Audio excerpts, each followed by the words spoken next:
You know, you see it in that haze hanging over a city. You hear it in the nonstop traffic, and we're even finding traces of it deep in our oceans. Pollution.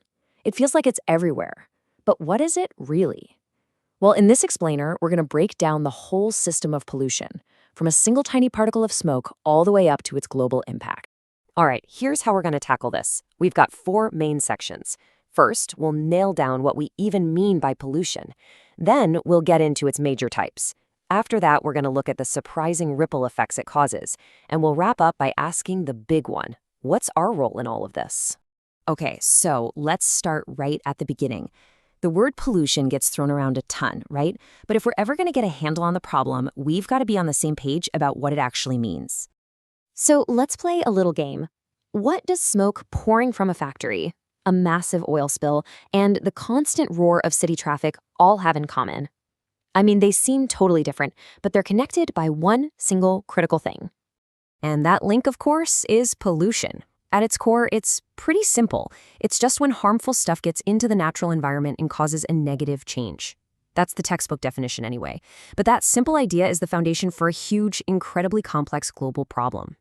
Okay, so now that we've got that definition locked in, let's start breaking this thing down. Because pollution isn't just one big blob of a problem. It actually shows up in several major forms, and each one hits a different part of our planet. Usually, when we talk about pollution, we split it into 4 main categories. You've got air, water, land, and yep, even noise pollution. Now, it's easy to think of these as separate boxes, but you're about to see how they're all tangled together. So let's kick things off with the air we breathe. Take a look at this. What's really wild here is that transportation is the biggest piece of the pie by a long shot. We're talking 45%. That means the cars, buses, and planes we use every single day are pumping out more junk into the air than even giant industrial factories. All right, now let's turn to our oceans. And this number is just staggering. Get this, over 80% of the pollution in our oceans doesn't even start there. Nope, it starts on land. Things like factory waste and chemicals from farms just washing right into our rivers and eventually out to sea. It's a perfect and kind of scary example of how connected everything is.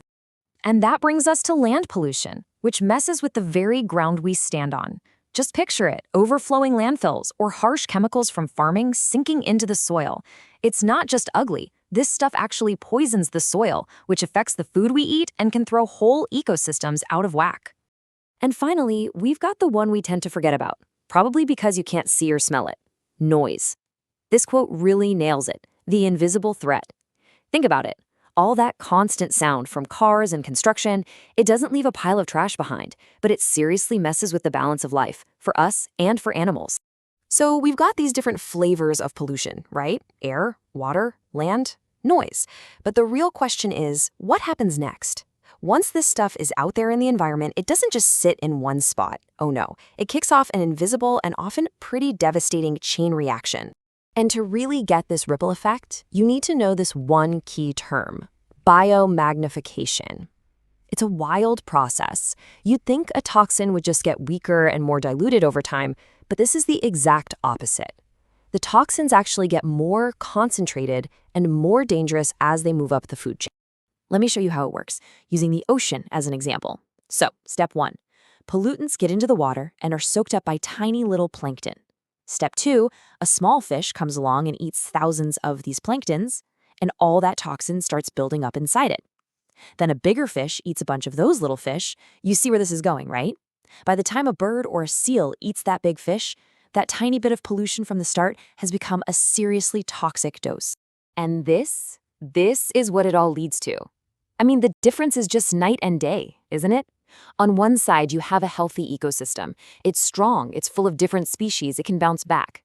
On the other, a polluted one is just fragile. It's weak, and it's always on the edge of collapse.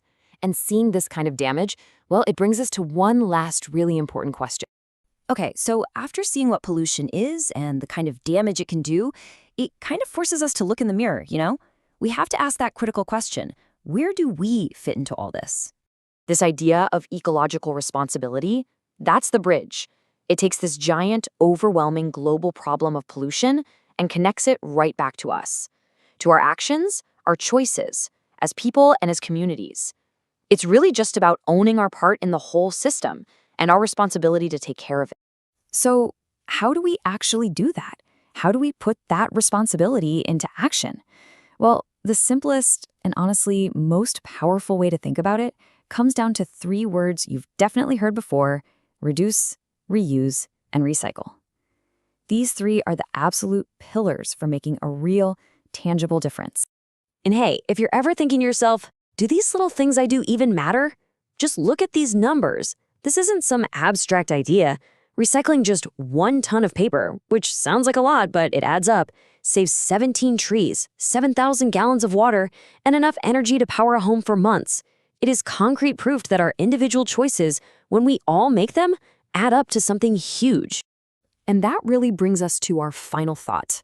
We've walked through the problem, we've seen how it works and the damage it does. So it leaves us with this question to ponder. If pollution is the question, are our daily choices the answer?